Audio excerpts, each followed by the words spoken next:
Please help me welcome our speaker tonight, Charlie C.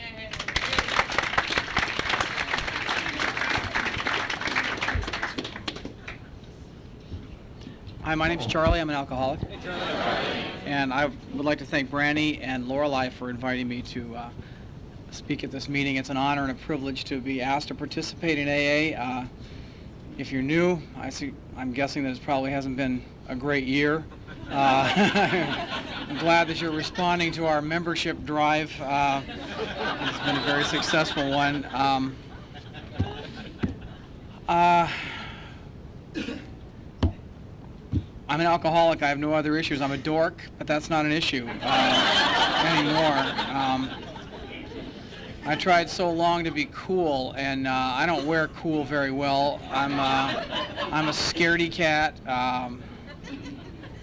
I'm rebellious, though, and defiant. I just usually don't tell anybody. I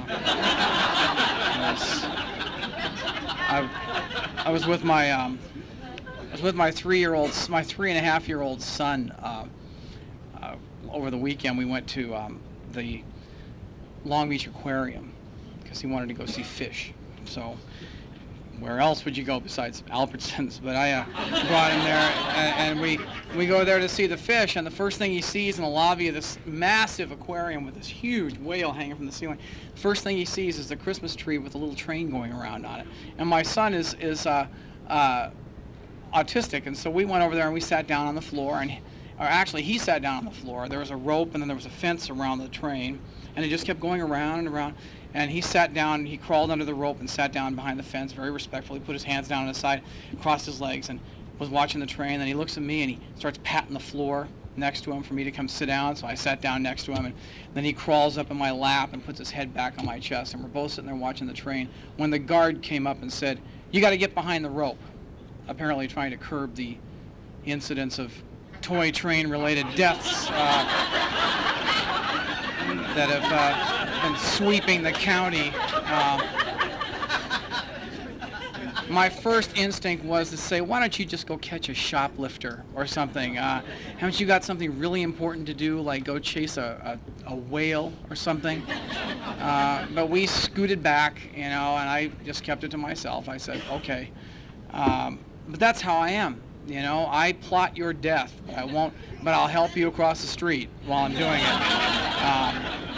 Because Lord knows, I detest the human race more than anything in the world, and yet I still demand its approval, which gives your life torque. And that's just how I am. I didn't set out to be an alcoholic. I didn't know what was going on. I just always felt a little encumbered. I don't want to go. My drunk-a-log is really, my whole story is pretty tedious. I mean, I've heard your stories. They're awesome. I'm listening to Heather. I mean, my God, I wanted to hear her. I wanted her to keep going. I'd much rather hear her than me, and I'm sure within 5 minutes we'll have something in common. But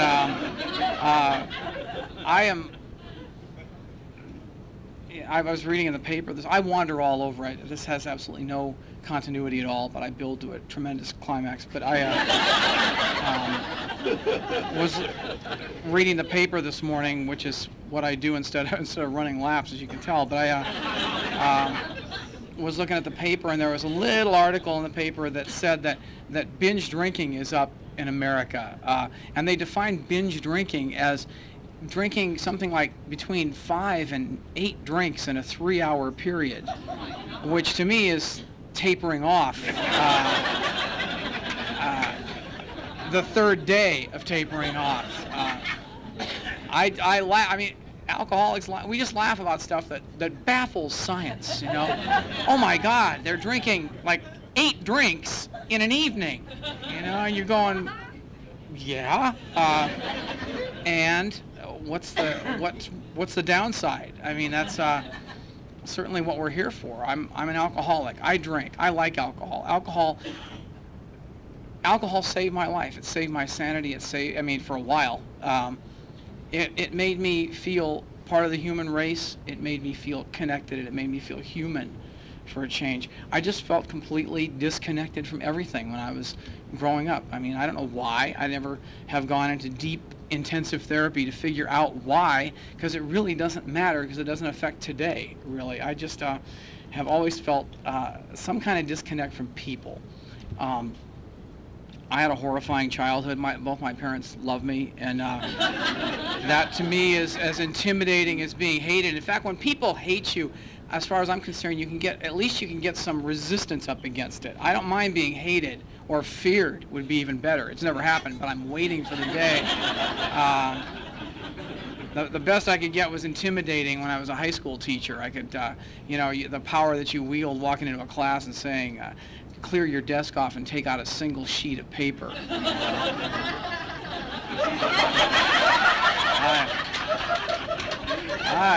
I love that. I just got warm all over just saying that. And I see a few faces of people who look really intimidated. That just strikes fear in some people's hearts.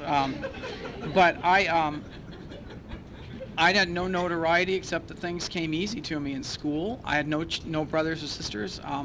My mom had 3 full-term pregnancies before me, or 2 before me and 1 after, and they had all died at birth. So when I was born, I got a lot of attention in the house. I was, I'd cough and things would happen.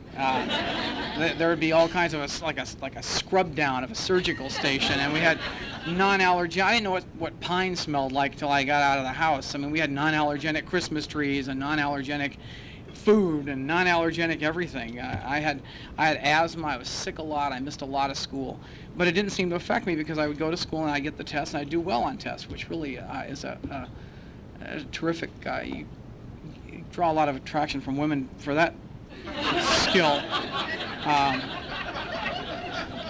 which is actually all I ever wanted. I mean, I've been on hormone alert since I was about 7. I know I like women a lot, and I always was interested, but I was always a dork. And my best friend was always one of these. He was dark-skinned, dark-haired, always had the women just hanging off his leg. And all I thought was, I'm doomed to being the weird sidekick to this guy. And I always wished I had his talent.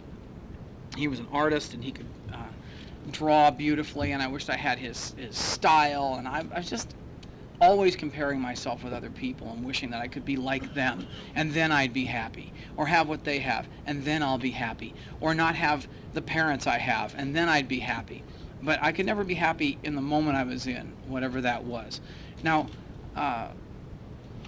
when I turned 18, I had my first drink. I went to a party, which was an unusual circumstance because there are actually people at parties, which went against my basic belief that people are to be avoided, but their approval to not be yearned for. But I went to this party and somebody gave me a can of malt liquor and I drank it. And I felt completely, this is what separates me from normal drinkers and what makes me an alcoholic, because that can of malt liquor altered my life to this moment. My life never changed after that. There was no going back. I felt alive. I liked that malt liquor. I got it down just fine. I felt something changing inside of me that made me like you. It made me feel completely at ease with you. It let the Irish come up out of me. It allowed me to quote poetry. It allowed, even if I couldn't quote it, I just make it up. Who cares, The people I hung out with weren't that smart to know I was just making it up. And then later on, I would steal people's poetry, and they would think that I was making that up, But I just felt so liberated the first time I drank, because for the first time in my life, instead of wavering all over the place and wandering in this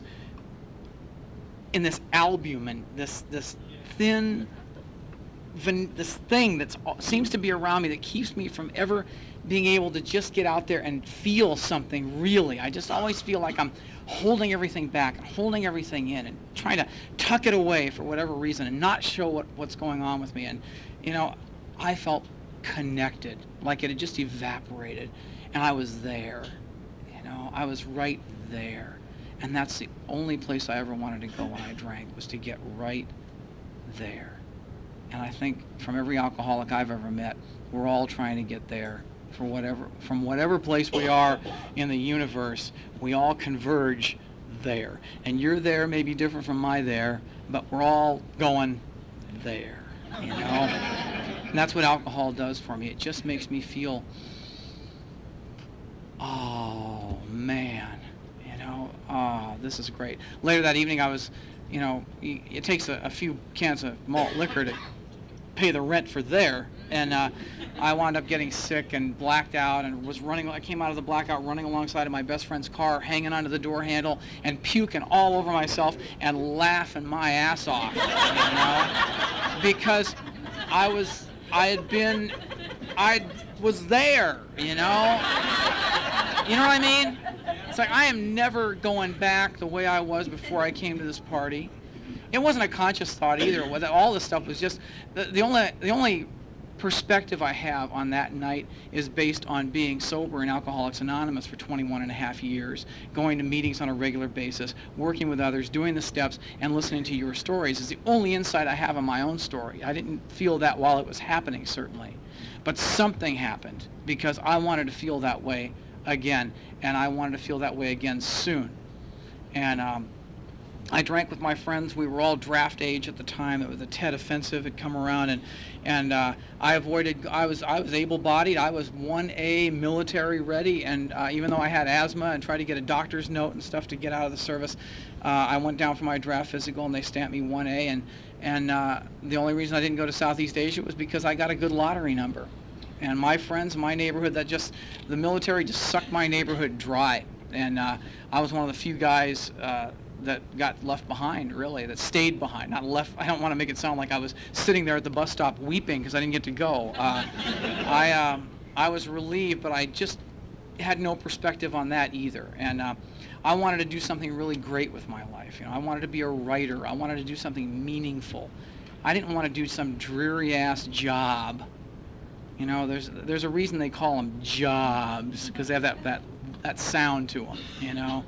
Job. I think I'll go up and do my job. It doesn't sound pleasant. Like orgasm sounds happy, you know. If you were working at sex to finally have a job, nobody would have sex. But that just occurred to me. But I wanted to do something really, really meaningful because my parents raised me. My dad had a 5th grade education. My mom had about a 7th grade education. And they wanted me to be something. They wanted me to do something with my life, and it all came really easy. I never applied for college. I thought colleges were supposed to ask you. Seriously, I had no worldly knowledge at all about life or anything. I went to junior college for a couple of years. By that time, I was working in the music industry as I was a clerk in a record store. But I was working there.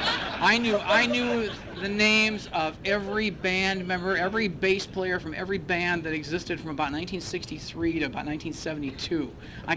I don't know anything else. I can't balance a checkbook, but I know, you know, who played lead guitar in the Lovin' Spoonful, by God, which is very useful. And but I worked in this record store and hung out with these guys, and I wound up getting a job at a motorcycle shop. And you laugh, but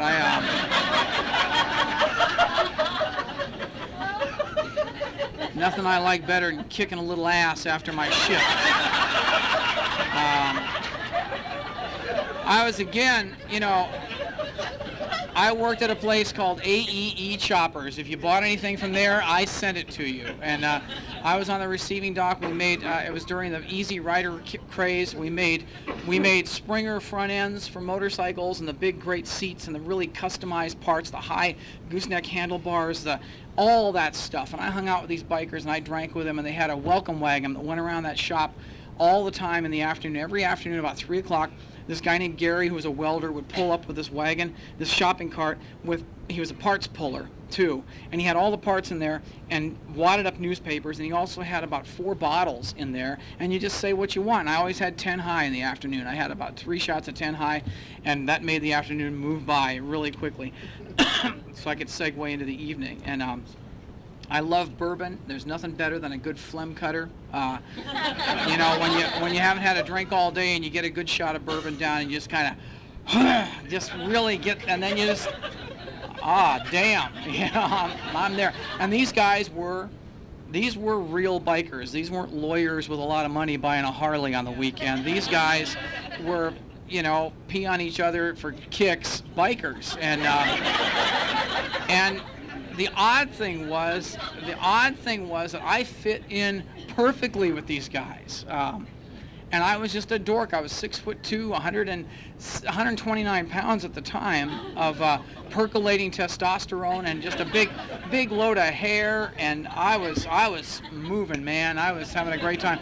One of the guys got me on speed. I started. Well, it wasn't like speed now. It was those little mini whites that they give you. I don't know what. I never bought them, so I'm not an addict. But I would take those things to kind of keep my interest at work. I was the fastest receiving clerk guy you ever saw in your life on those things. I didn't like them though. I took drugs. I'll get this out of the way.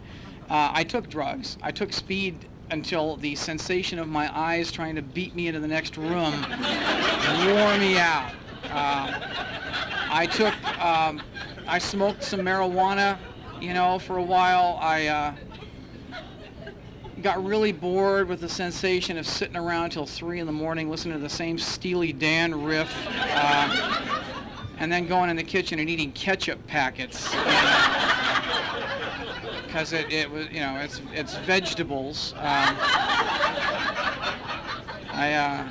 ate a bouillon cube one night with the rationale that it was crunchy and it tasted like chicken. So I stopped smoking pot. I smoked a little PCP for a while just to be, you know, polite. That didn't work for me either. The problem I had with drugs when I took them was that drugs got me loaded. Which, yeah, right, I know.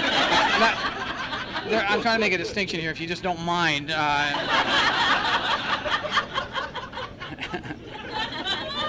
Another alcoholic overachiever.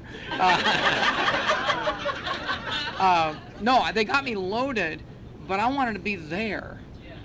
I don't want to be loaded. You know, I don't want to be sitting around going, God help me. You know, I feel like sitting around having one of those Carol Ann Quinlan problems. You know, where you feel like your eyes are melting down into your. I don't want that. I don't want to go into a coma. I don't like lying around, just sitting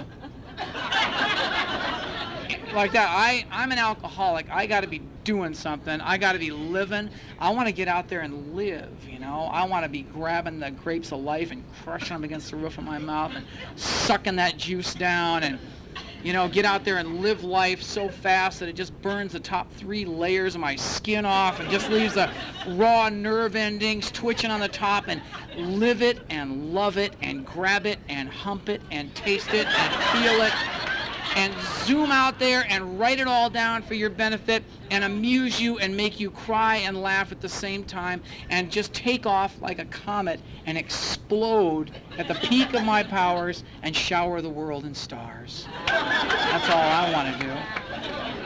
And I'm gonna do that tomorrow, but tonight it's, you know, a couple of shots of 10 high and back to Steely Dan. I always like that riff. Just the way they punctuate that last little guitar solo. Just, you know, I could go back and listen to it over and over again. Why not? I was alone. Nobody there to say, haven't you heard that enough? When I first came to AA, I hear these women get up to the podium and go, you know, I never have to wake up with a stranger again. I think, lucky you. The nights I used to lay there looking at the ceiling, wishing I'd wake up with a stranger, you know, instead of a new set of magazines. But anyway, I drank, I fell down, and you know, it all sounds really amusing, and I got to cut to the chase here. We all have these stories. I drank for 12 years. I drank daily. I drank a lot. I'm one of those alcoholics who believes that the fastest way down a long flight of stairs is to just relax. You know,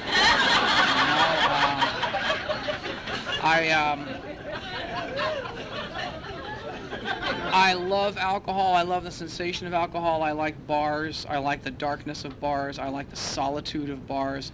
I feel connected to people in bars. It's everything I can do to keep from linking arms and singing "We Are the World," you know, in there. But I never talked to anybody in a bar, so it's kind of hard to get that kind of enthusiasm whipped up. But by the 11th of June of 1981, I'd been married. I married a woman who I wanted to have as a soulmate. I really believed that that would happen, and it was a disaster. I mean, it's just a disaster when you have. She was non-alcoholic, and she just didn't get it. She didn't get the big picture like I did.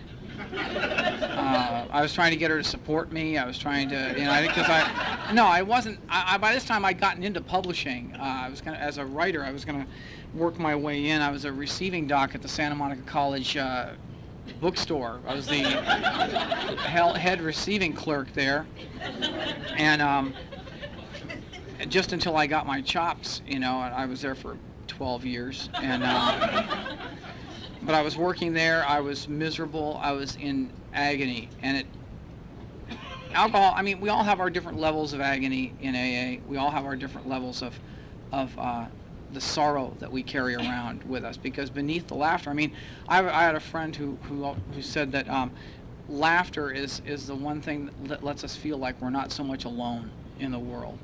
But there wasn't a whole lot of that going on when I was drinking, and it was just there was a lot of sadness, not to be melodramatic at all, but we just carry around this load of grief in our guts about failed expectations, about the loss of something that we swore we would never give up, about the disappointment that we've caused in other people's lives, and in many cases the havoc that we've brought into other people's lives and shared the pain with them, so that they now too are scarred with it and have to carry it around, especially the people who love us and who try to help us, which is even the most ghastly relationship you can have, when someone's trying to help you and you don't want help because it's not me, it's not it. If that was better, if that looked better, I wouldn't have to drink. If there weren't so many horrible things going on in the world, if people weren't such rotten things, I wouldn't have to do this to try to make myself feel better. And once I do get all my stuff in order, I'm going to do something really meaningful. But right now, just leave me the simplicity of a few drinks and shut up. I don't need your yammering about it, you know. I will get better when you shut up and leave me alone. And that's exactly the kind of alcoholic I was. And I wasn't, and the alcohol, I was drunk and feeling that way. There was no more Irish coming out of me. There was no more joy. There was no more there.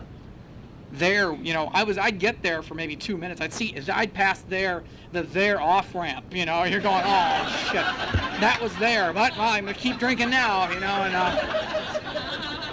one night I got drunk and wound up at the Alibi room down the street here. I drove by there on the way here, and I thought, holy God, it's still there. I bet there's some of the same people still in there. I didn't look, but if you drive slowly enough, you can look in and see. And I got drunk and I left the Alibi room, and I realized my boss lived on Campbell Street. So I drove down to her house, so drunk I could hardly stand up, and just to knock on the door just to say hi. But I'd actually lost my way to the freeway. I couldn't find the 405 from where I was. I was all turned around. And she came to the door. It was maybe 1 o'clock in the morning, and she saw how drunk I was. So she invited me in and sat me down and said, would you like something to drink? She starts giving me Jack Daniels, thinking that she would get me so drunk that I'd pass out, and then I would sleep it off and not go drive, because she was afraid of me driving, which was a good reason to be afraid, because I took a lot of risks when I drank, and driving drunk was one of them, and I don't take any joy in sharing that, because I was lucky. God was not sitting in my passenger seat protecting me. I was not chosen to be saved. I was just lucky. You know, I could have killed a lot of people in the way I was living my life. And so she sat me down and started giving me booze, and I don't know about you, but when I'm really, really drunk and just about ready to go, ready to cash it in for the night, I get a second wind. He's kind of, I feel good now. I'm fine. I'm kind of conversational, actually. And so I got back in my car and drove off, and I got on the off-ramp of the freeway, heading onto the off-ramp. Fortunately, there were people coming off of the off-ramp, and the front guy was bumping my bumper, trying to back me up and blinking his brights at me to get me to back off. I didn't know where I was. I didn't know what was happening. I was just completely blotto. And I backed up, and I was in a fury at that point, just in a rage that this had happened, because they don't sign the on-ramps right. You know what I mean? If they put the right, that's how I react to everything. It's their fault. It's some other problem. It's something else's fault. And I wound up going to therapy for 2 years. It didn't work very well. One of the prerequisites being the truth, which is difficult for alcoholics to share because we don't know it. It's not like we're hiding anything. It's just, I can't tell you the truth. The truth, I don't know the truth. I have a vision of the world that may be completely counter to what the reality of the world is, but this is the way I see it, and I'm sticking with it. And I carry that into sobriety. I still carry expectations about how the world ought to be. I still sometimes get into that sense where I just feel like the floor is dropping out and I'm going down into the rabbit hole one more time and don't know why. But this one particular time I was at a meditation retreat up in Santa Barbara area, and I had had a drink the night before, and I'd been drunk the night before, and I didn't have anything that day. And I stayed at that retreat, and I had an experience there where I really wanted to die. I went there because I wanted to try to get some help, and it turned out that I just wanted to die. I wanted everything to stop. I didn't want to have any drama. I didn't want to have any great event happen. I just wanted to die, to disappear. And I thought maybe I can do it myself. Maybe I can hang myself. And so I was at the precipice of that, sitting there on these meditation grounds in this beautiful area, and I felt such despair I've never experienced before in my life, because I couldn't conceive of one more day faking it, one more day rationalizing. I couldn't think of one more rationale to try to stay with it one more time. And so I thought maybe I'll just end it here, and I couldn't even do that. Whatever it takes. I don't know if it takes courage. I don't know if it's a complete act of cowardice to commit suicide. I don't know. I just wanted to do that, and I couldn't get whatever it takes to do that. And I sank into such a pit of despair from that notion that I can't even kill myself. There's something really wrong with me. And inside I felt what came to me like a voice inside, but there was no one speaking, that said, "You're everything that you fear, but I still love you." I believe that to be the work of a higher power, the intercession of a higher power, because it certainly didn't come from me. And there was certainly no self-love involved in my life at the time. And I thought I was losing my mind, because I felt this sense of being loved completely for about 15 or 20 seconds, and then it just disappeared. And I thought, I don't know what's happening to me. But I haven't had a drink since then. I haven't had anything since then. I don't take anything that affects me from the neck up. I don't drink near beer, because I don't want to be near sober. I think for an alcoholic to be drinking near beer is like a recovering junkie buying empty syringes and just picking at his arm. You're not. You're still sober, I guess, but you're kind of missing the point. I don't want to tamper with anything that would cost me my sobriety, because it's the most precious thing I have today. It's the only thing I can hang on to. I got to Alcoholics Anonymous. I was brought here by a woman who got out of a 21-day program. She was 22 days sober, and she 12-stepped me.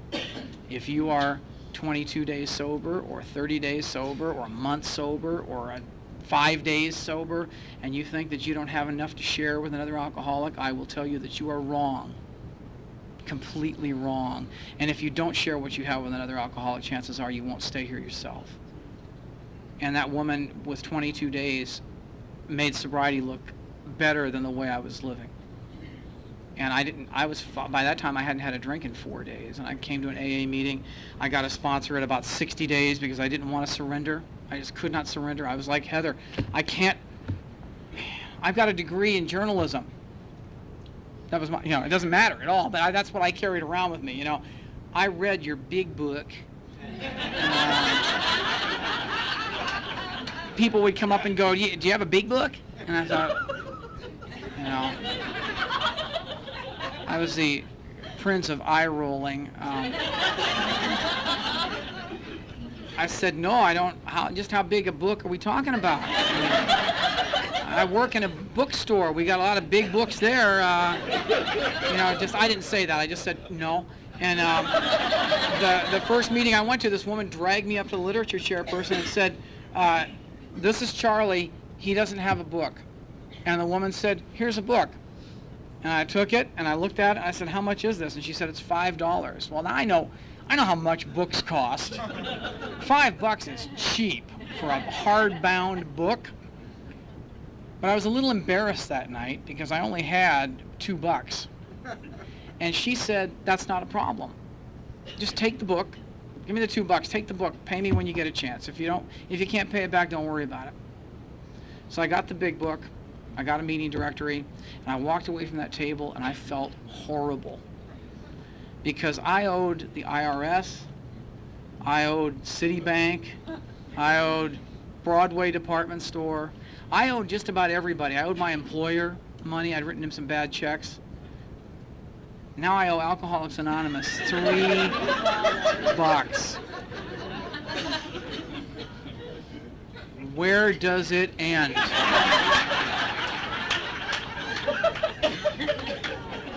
What in God's name has happened to me that I now owe Alcoholics Anonymous $3? Jesus.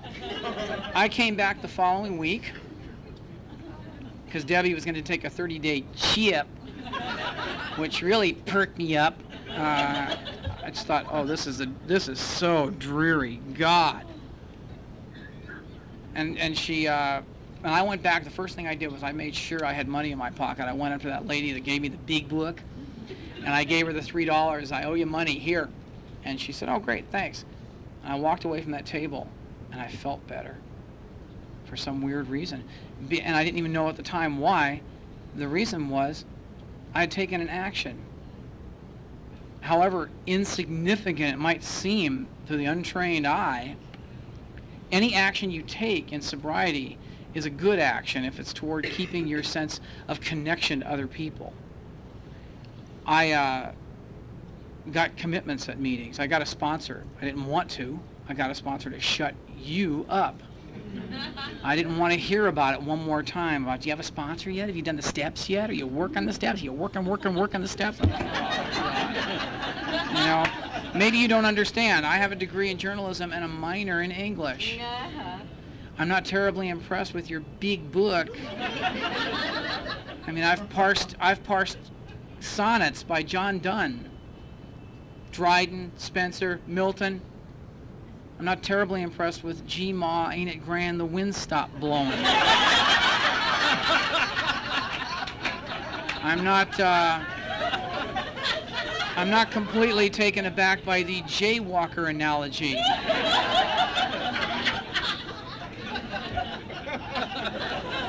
However, I'll be damned if that book didn't start getting better the longer I was in AA.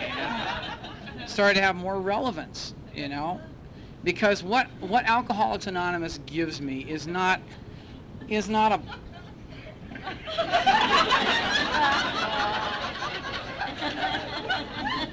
Would you like a sip?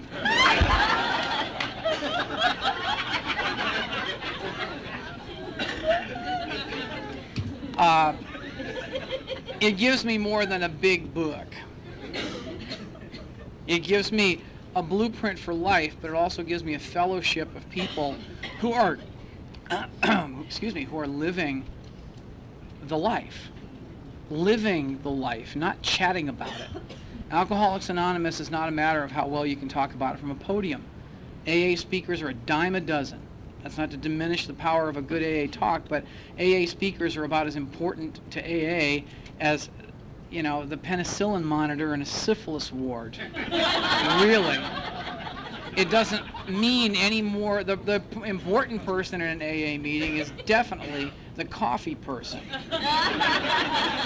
This is an important commitment. The speaker, you could get anybody to speak, and they'd have a message to tell if they talk about their experience, strength, and hope, and what has happened in their lives. But the message can be carried in every different way in Alcoholics Anonymous. And I got into a group where they were really active, and I got commitments not because I wanted to, but because everybody else had one. And I don't want to have to stop and explain why I don't need to do it like everybody else does. I just have to just move along and do it under protest. Really. I'm not sincere. Sincerity is no prerequisite for staying sober. We actually prefer you to be insincere because you're more fun to watch. Stack the goddamn chairs. I'll show you. Look, you watch people doing that, you just kind of go, this is good, this is really good, you know? Here, let me pour your coffee for you, you know? We love it because eventually you're going to love doing what you're doing. Eventually it sneaks up on you. What happens is, and what the steps have done for me, and what sponsorship has done for me, is that, and I'm not going to take you through the steps 1 through 12, so breathe easy. I'm not going to try to negotiate the big book for you or try to explain what Bill really meant. You know, I'll leave that to others. I've been in meetings where they sit and try to figure out what Bill meant by although, you know, in these, or I don't know if you've ever been to a meeting where the topic is the difference between a shortcoming and a defective character. Load up the gun, Martha.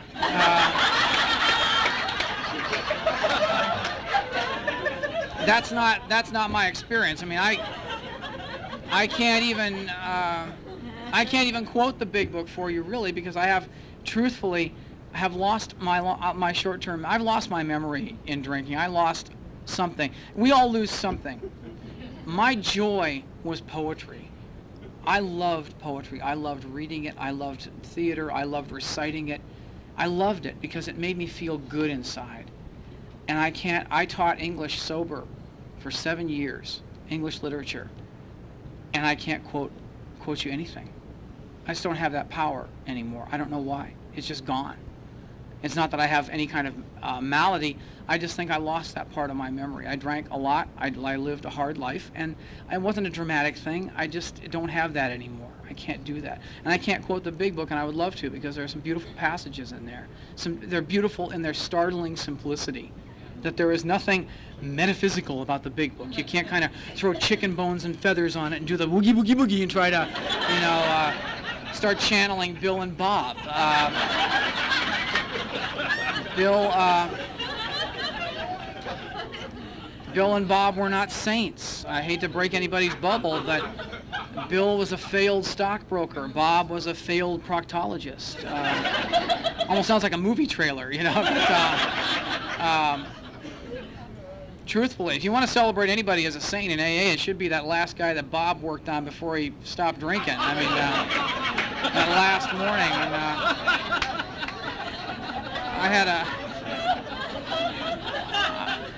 I had a colonoscopy last year, and about the last thing I want to hear when I'm going under the knife as the anesthetic's taking effect is the crack of a beer can. You know what I mean? Yeah, we'll get you fixed up right here. You know? That's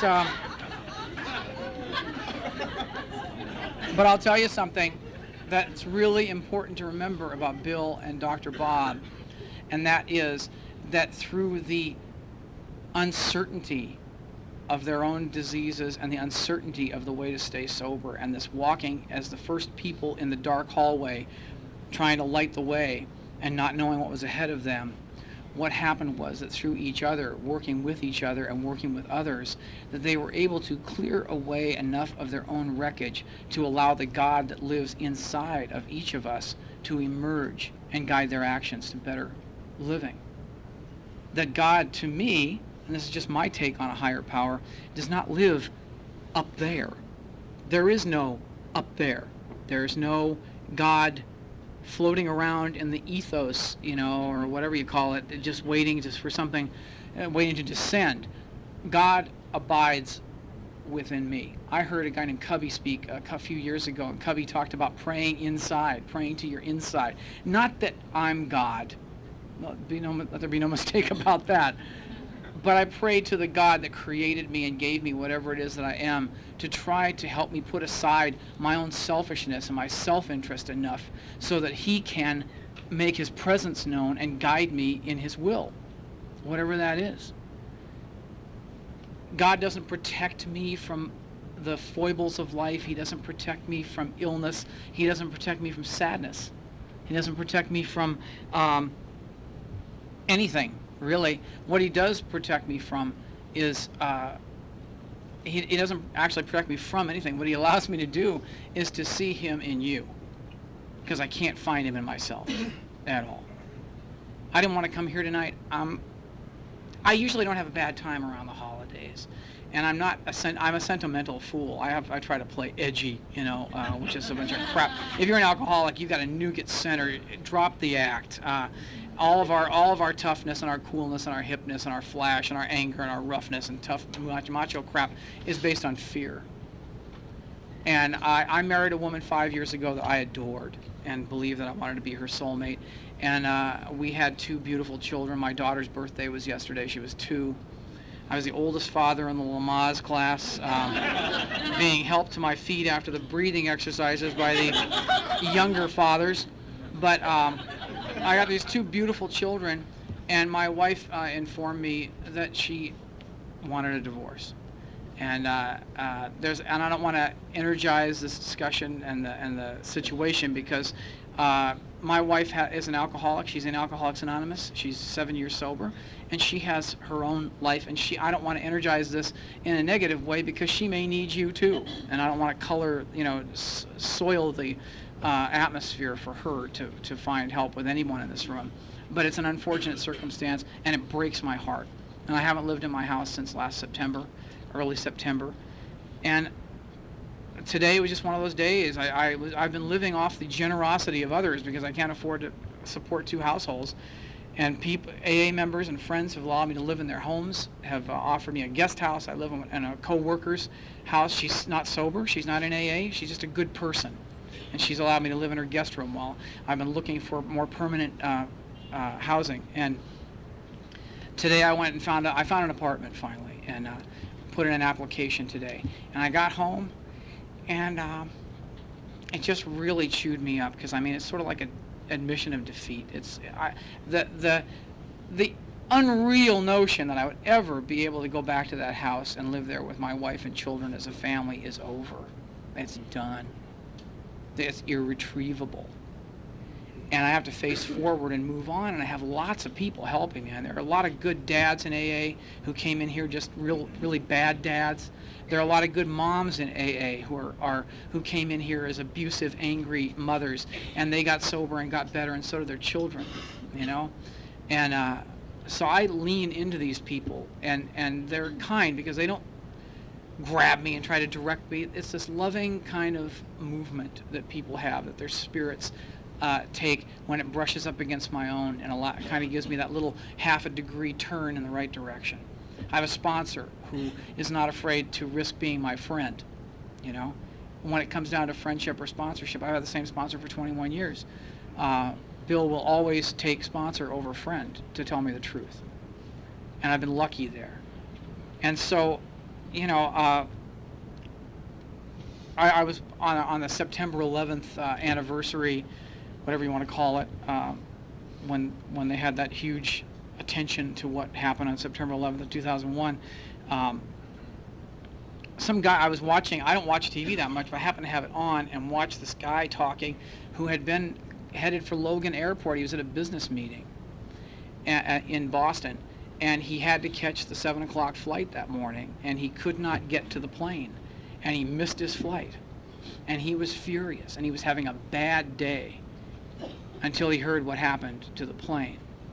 And he said, I didn't even know that 10 minutes I spent at that meeting grinding on it and resenting the people in the meeting for keeping me there, and this bullshit chatter going on at the meeting, and I had my plane there, and I needed to catch the plane, and I got to get home.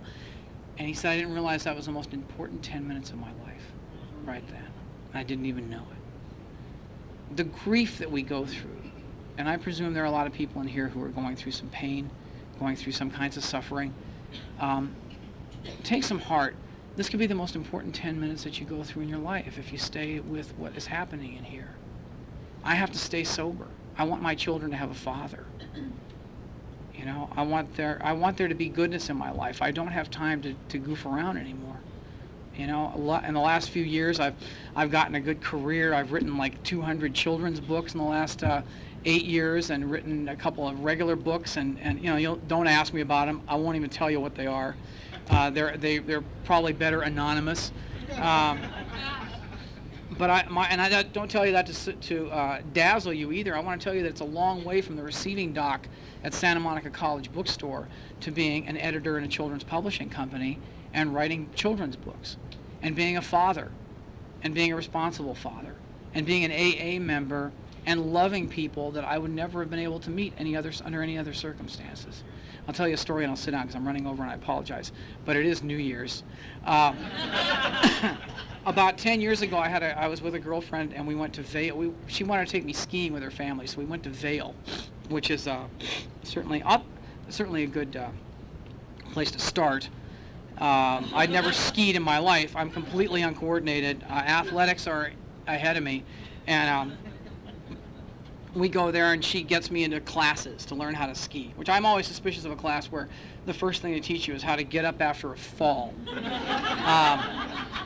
I don't think I would ever have learned to drive if the first driving lesson I had was how to get out of the way of the jaws of life when they're trying to cut you out of the wreckage. But so I get in this class and they teach you that. You get on the bunny hill, which is so lame, and you learn how to ski down this little hill, and then they take you up to a higher hill and you go down that. Well, I kept falling. I had a problem. I just kept falling. I'd make one turn and I'd come around and make the second turn, and then I would fall for some reason. I couldn't stay on my feet. I just kept falling down. So she's meanwhile skiing with some Bavarian. She's skiing up in the, Satan's rectum section of the mountains. Triple black diamond, with this guy, with Bruno up there. So she says, I'll meet you at the lodge at lunchtime and we'll just check in. So I get there, I'm disheartened. I'm tired, I am wet, I just can't stand this. She comes in, with Bruno, and they've been dropping out of helicopters all evening and all morning. She comes up, how you doing? I said, I'm not doing well, I keep falling. She said, what do you mean? I said, every time I get up there, I start moving, I start coming down the hill, and I fall down. And she goes, well, let's go out and to watch, and I'll watch you and see what you're doing. And she was a very good teacher, so she goes, okay. She takes me out after lunch. She goes, okay, I'll go to the bottom of the hill, and I'll stand down there, and you ski down, and I'll watch you and see what's happening, because I can see it from a distance what you're doing. So she skis to the bottom of the hill. Okay, here it goes. I start. Go down, make my first turn just like they taught me.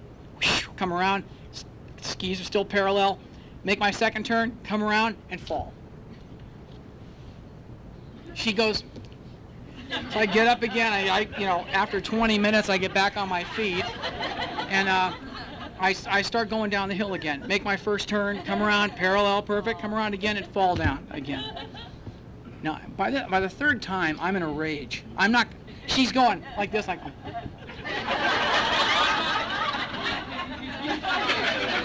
So she comes up the hill and she says, I see what the problem is. I said, what's that? She says, you're sitting down. So what are you talking about? She says, yeah, you don't know it, but when you're coming around, you start getting a little speed and you get scared, so you do what people do. You lean toward the hill. And when you lean back on your skis as security, you fall down. I said, brilliant. What would you suggest I do to overcome this problem? And she says, you bend your knees a little bit and you lean forward on the skis. I thought, that's smart. That's like, I'm going into a skid, what do I do? Floor it. It literally goes against every instinct that I have as a human being, that when I'm hurtling down a mountain and I feel like I'm going to go faster, step on it, lean forward and bend, really get hurtling, I said, that's ridiculous. And she goes, suit yourself. I'll see you later. She skied off and took off, you know. So the next day, after my morning on the Bunny Hill, she invited me to go skiing with her family in the afternoon. So we get on the lift and we go up to where there is no oxygen. We're going up where there's no plant life. There's, carcasses of other skiers on the ground. We get up there and we're standing at the top of this hill. The wind is blowing. There's snow going. It's freezing. And all of a sudden the snow plows start coming over the top of the hill. And her dad says, we better get going. We don't want to get behind the snow plows. Let's go. And they all take off. I'm going, oh my God. You know, they take off. Not only that, but there's a class of toddlers who don't even have ski poles. They immediately look up and see the snowplow, and they all go. So I think, holy crap, you know, I go, right? I take off down the hill. I get in, I make my first turn. I come around, make my second turn. As I make my second turn, it occurs to me I'm going to fall down. It always happens. And then it occurred to me at that same moment what Maria said, bend your knees and lean forward. So I bent my knees and leaned forward, and I stayed on my feet, came around again, started to get scared, bent my knees and leaned forward, came around again. I'm still on my feet. Then I just ate it big time. I hit it. I did like a helicopter blade with the skis. I had my hat, my glasses, I'm in my underwear on the side of this hill. Some guy shot by and yells, "Yard sale," as he goes by. But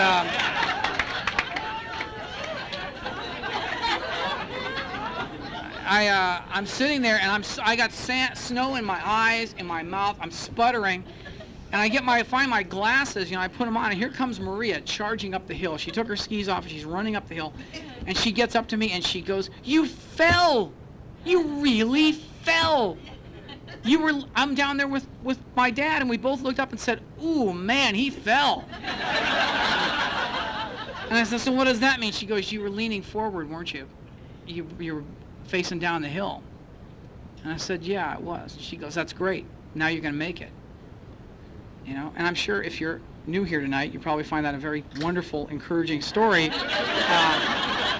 that you can take to the slopes with you this season.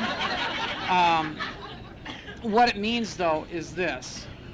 Alcoholics Anonymous has asked me to do every single thing that is completely against my nature as a selfish, self-important, self-focused person who would rather drink and live in a world of fantasy than to actually face life and try to make something good out of the life that God has given me and has imbued me with a characteristic that allows me to do something that no one else can do, just like you.